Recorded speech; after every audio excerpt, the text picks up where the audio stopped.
সাজিমের বাবা আজিমের জন্য ঈদ শপিং করতে আজকে চলে গিয়েছিলাম আলমাস পয়েন্টে।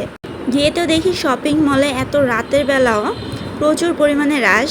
যেহেতু ঈদ সিজন অনেক রাশ থাকবে, এটাই স্বাভাবিক। মুসলিম ধর্মাবলম্বীদের প্রধান এবং সবচেয়ে বড় আনন্দের উৎসব হচ্ছে ঈদ। সারা বছরই আমরা অপেক্ষা করি যে কবে ঈদ আসবে আর ইচ্ছে মতো শপিং করব, ঘোরাঘুরি করব, আনন্দ করব। তাই ঈদের আগে কিন্তু শপিং মলগুলোতে থাকে উপচে পড়া ভিড়। আজকেও অনেক ভিড় ছিল। আমরা যেহেতু অনলাইনে একটা পাঞ্জাবি চুজ করেছিলাম, তাই আমরা সরাসরি চলে গিয়েছিলাম কালার রোজের শোরুমে। অনলাইনে পছন্দ করা পাঞ্জাবিটা সামনাসামনি দেখতে মোটেও পছন্দ হয়নি। পরে আমাদের অন্য একটা পাঞ্জাবি পছন্দ হয় আর সেটাই কিনে নিয়ে আসি। নেক্সট গন্তব্য ছিল ঢাকা বনানীর আরফিনের শোরুম। অনলাইনে জুতোও পছন্দ করা ছিল, বাট যেহেতু আরফিনের নারায়ণগঞ্জে কোনো শোরুমই নেই, তাই চলে যেতে হয়েছিল ঢাকায়।